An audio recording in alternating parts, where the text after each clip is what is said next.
Greetings, welcome to the Asana Kitchen. So today we're going to be looking at the foundation of Bhekasana, the frog posture, as well as the kind of opposing forces, actions between your hands, feet, arms, legs.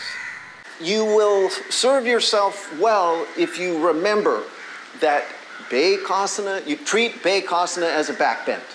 Okay, it's like Shalabhasana. It comes in the second series of the Ashtanga, right in a series of back bends.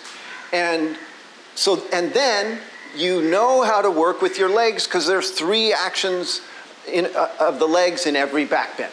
Okay, and it's easy to forget in Bhekasana for some reason, partly because pressing down on your feet with your hands kind of makes you want to do the opposite. But those 3 actions are adduction. Okay, so you suck the legs towards the middle in every back bend. You internally rotate the leg until the kneecap faces forward. And you ground that leg. You anchor it. Okay, so there's 3 leg actions in every back bend, but Bhekasana, it's quite a complex posture when you really get into it. And so what I'm going to suggest is that you only emphasize 2 of those leg actions. Okay, and that is that you adduct your legs, so you squeeze towards the middle and you weight them and ground them. Okay, let the rotation take care of itself. It's a challenging posture, so you kind of have to just acknowledge that and be happy with whatever results you get, and understand that part of the challenge is the strength that it takes to actually push down on your feet and keep your legs in position. Okay, so in the spirit of foundation first, okay, so you are trying to keep your whole belly down.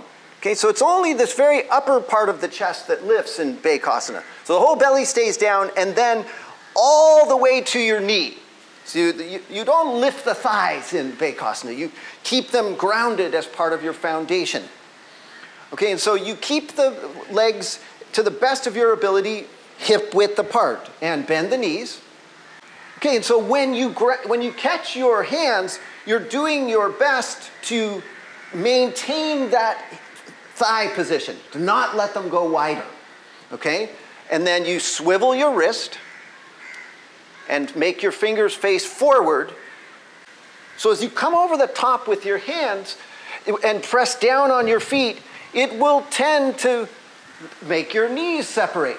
Okay, so, but it does help you kind of get some pressure in your feet, which you want. So you're kind of trying to play this balance of forces where you adduct the leg and get the power to come over the top through the arms and press down on your feet. Okay, and also pressing down on your feet, you can get more leverage if you lift your thighs, except for then you're sacrificing part of your foundation. So you are trying to get both. You're trying to get up and over into your, weight your arm and press your foot down, but ground that whole foundation, the belly, the pelvis, and the thighs. So the thighs adduct and weight, and you come up over the top and whoop. And it's a challenging recipe that you have to be very patient and work diligently and not give up easily. So remember that 3rd Yoga Sutra. It says that you're no longer constrained by the pairs of opposites when your posture is steady and agreeable. So this is a perfect pair of opposites that could vex you. So that when you're pressing down on your foot, the legs separate, the thighs lift. And then when you ground the thighs and adduct, then it's harder to get into that, get that pressure on your foot. But you keep the dance and work it out, not giving up on either of the pairs. Okay, so thank you for joining me. Namaste.